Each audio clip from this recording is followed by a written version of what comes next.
It's happening, guys. We have finally got the PTR for Rise of the Angry Earth. New World's first expansion is coming on the PTR tomorrow, and it's going to be pretty huge. There's a lot of changes, so let's jump in, let's talk about it. Let's go. So it is happening. The PTR is getting the expansion tomorrow, basically, Rise of the Angry Earth, and there's a lot of patch notes. And when I say there's a lot of notes, there's an awful lot of notes. So we're going to pick out the most important bits and we're going to tell you what's happening. There's some huge changing to dodging. Medium and heavy's dodge is getting increased, for example. So let's just jump in. Let's settle in. Let's go. So basically it's going to be open tomorrow on the September 12th. It's going to be first thing Pacific time, basically, or middle of the day, essentially, in EU. And it's only going to run until September 18th. So we literally have a week to go and that's it. 1 week.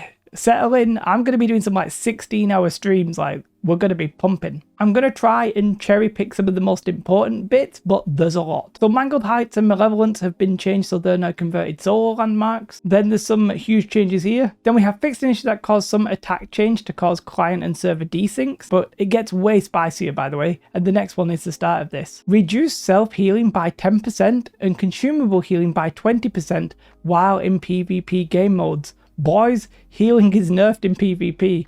That's crazy. I wonder if that means, I mean, I don't think it will include you when you're PvP flagged, but you know, pretty crazy nonetheless. They've increased the dodge distance for medium and heavy. I mean, light is still going to be good, and probably the best, but man, I mean, they're trying anyway. To do that, they've actually updated the animations as well. However, it looks like medium and light will be able to run a little bit quicker when you get hit. They're also limiting life stealing effects because they don't want it to be too often, I guess. Now, there's a lot of changes to the attribute bonuses. There's some leaked version of it there, but I don't have it to hand. But let's just talk about these. We did sort of know that they're adding 2 more to 25 and 350. They've moved some and changed some, basically. But an important one is that the 300 dex one that reduces the dodge stamina, that has been changed. It's no longer available, I think. So it sounds like you're not going to be able to get very many dodges as easily. It's going to be a bit harder to get that. So medium and heavy dodges have been increased and just the dex dodging has been nerfed. Okay, this is sort of getting to my flavor. They've increased HP across the board, like from leveling, and they've increased their HP from con a little bit more. I thought that would have already been done because they mentioned it in a previous patch, but whatever, it's here. Right, this next whole section talks about how there's literally PvP and PvE balancing now. And in theory, this is to sort of make ranged weapons more viable in PvE. So the musket, for example, does more damage in PvE than it does in PvP. Same for the bow, same for the blunderbuss, etc. Another huge one here, reduce self-healing power in PvP game modes by 10%. So I don't know if that'll like be on top of the healing that we had earlier, but still pretty huge. I mean, I can't imagine it being, I mean, it must be the same thing because it's the same percentages, but they've just listed it twice. We sort of knew about the resilient and the armor load, so I'm not going to dwell too much there. They've slightly increased the diminishing returns when you go above 351. So basically going above 350 will be worse than it used to be going above 300. However, we are getting extra 100 stats, so, you know, I guess it makes sense. Now, there are some weapon changes. I'm not going to try and do a quick little estimation on what's happening to them. If I'm honest, every time I do that, I'm always wrong, so I'm just going to leave it. I'm not going to talk about balance right now. It's not my place, and I don't know. There are some huge changes to perks, and basically, to summarize it, they did this. The drop gear should now have a high chance of getting 3 usable perks, so you should get less combinations where it just doesn't make sense, which also means that you'll not need as many gear sets. They also talk about later on how removing Ward and Bane will achieve that, and they've got rid of some perk combinations that literally just are never usable. Good. This is all about how loot drops, so there should be less craziness with like perks that you can just never use. They've removed some perks that impacted server performance, weirdly. So they removed Chain and they reduced the cooldown reduction perks, and they've added maximum stacks to refreshing, for example. Refreshing Ward pretty much is effectively gone because it can't generate or drop on new gear, so the old stuff is just going to be kept the way that it is, but the new stuff, you ain't getting it, so pretty much gone. Same for refreshing evasion, and luck isn't going to scale past 625. So does that mean people just won't be using it, or will you be using old luck gear? I don't know yet. Probably the old look gear, to be fair. Also worth noting that they're nerfing stuff like Keen and Vicious because they were too common. There is a lot of changes to perks, like for real. Enchanted has had its damage reduced. Kind isn't going to drop anymore because they're just ditching it. Hatred you can't get on ranged weapons. Like, there's a lot here. Life stealing has had it's been increased, but it'll still be suffering from the thing mentioned earlier. The chains are literally gone, as they said. Obviously, Ancient Bane and that kind of stuff has gone. And actually, the existing gear has had its perks effective actually reduced. So it's going to stay, but the old stuff's going to be less strong. Like, there's so much there that I can't interpret it in this video. There are some new weapon perks, specifically they mentioned about the health weapon perks, some changes to the shield perks, a lot of ability changes. Like, there's so much here that honestly I'd be here for like 3 hours going through all of these. Like, Insatiable Gravwell's had its damage scaling when on a weapon increased, I think. Okay, there's just a lot of changes. Like, I mean, as I said, I'm not smart enough to interpret this. A lot of armor perks have been changed as well. We obviously know that the ward has gone and it's been replaced. There's some new perks. So we have a flat health perk. We have Enchanted Ward. Damage from light and heavy attacks is reduced. We have Grit Ward. So damage while under the effects of grit. You take less damage. Then there's some flame harmonies, basically reducing damage from a specific type. Hopefully that won't become like the new ward, but you never know, it might be, because you might want to have like, oh, it's fire Lazarus this week. We'll have a full fire reduction set. Hopefully that's not the case, because effectively that is what we had previously, but let's wait and see on that one. I don't want to jump the gun. I mean, loads and loads and loads and loads of perk changes, right? Like, it's just crazy. Changes to tool perks, changes to bag perks. Like, that's insane. That's like just way too many. What's interesting is Outpost Rush is going to scale players to gear score 675 instead of 600.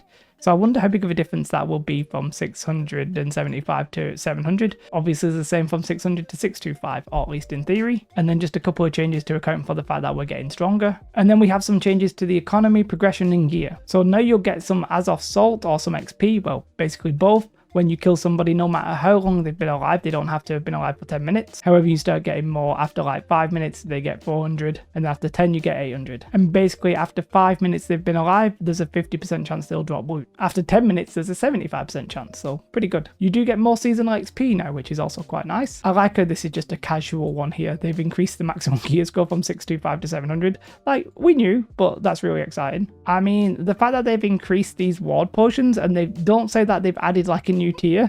Is it worth now getting the ward potions? Because I mean, they've increased the duration of them. Are we not getting new potions? Like, my brain is sort of frazzled a little bit. Is there no tier 6? And then they just casually mention the loot biasing. So we'll have to wait and see how that works, because there's some situations that might be a bit of a problem, but in general I like that as an idea. Players will now find new rare items when gathering that can be processed at the refining stations for bonus gathering trade skill experience.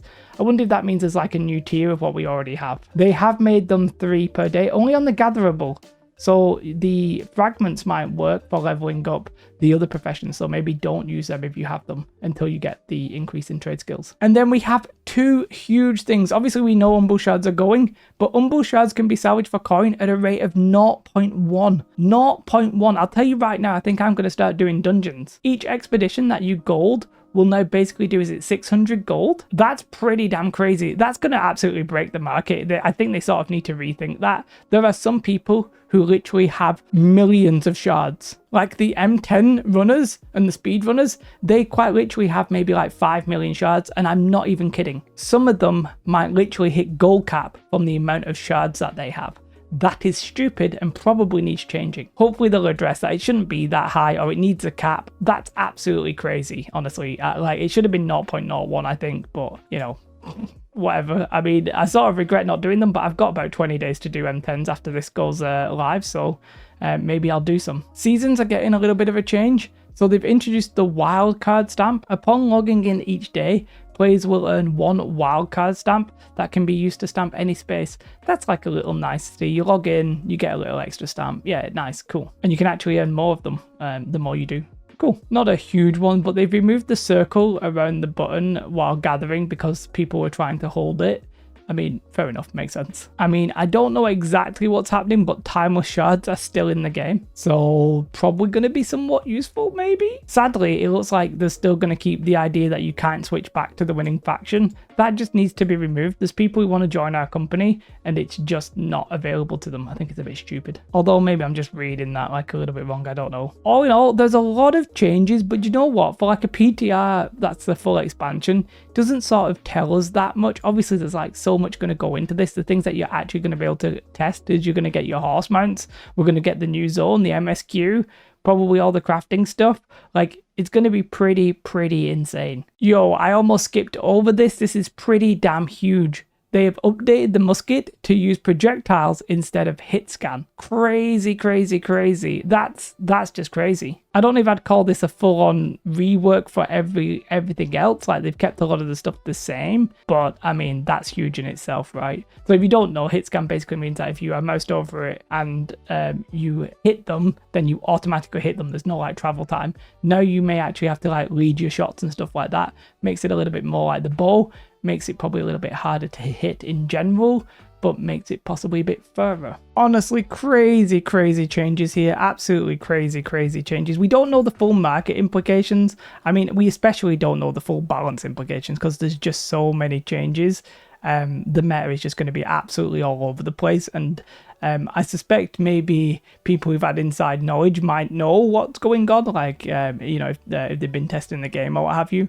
But I didn't have that, therefore I have absolutely no idea. And I'm not going to try and predict what's going to be strong and what's not. They just did a video about the flail. The flail probably will be strong in at least PvP, not sure about PvE, but, you know, crazy. I'm going to be streaming this live tomorrow. Like, we're going to stream it all day, basically. We're going to be on as soon as I can be, and we're going to stream it until I can go to bed. I've gone through as much as I can. It's getting quite late in the UK. Hopefully I've not missed anything major. Do check the pinned comment, because if there's anything crazy that I missed, I will come back and make a pinned comment. I think we got most of the stuff, but as I said, I'll be making a pinned comment. Quick note, you can actually download the PTR now. It's not going live until tomorrow, but you can download it, so crack on. Big shout out to my Patreons. I've definitely not finished the, you know, I've not even made a thing where I thank them. They should be on the screen, but they're not because I'm too, like, terrible. And then the PTR's coming tomorrow, and I'm running out of time. But I will be streaming it on Twitch, so definitely come and check me out on Twitch. We'll be there. We'll be posting videos. I'll probably be recording whilst I'm live, and then posting them on YouTube as well. It's going to be very exciting. It's actually happening, and some crazy mammoth changes. And yeah, very excited. Let me know your thoughts in the comments below. I hope you have a truly most beautiful day. Like and subscribe. Goodbye.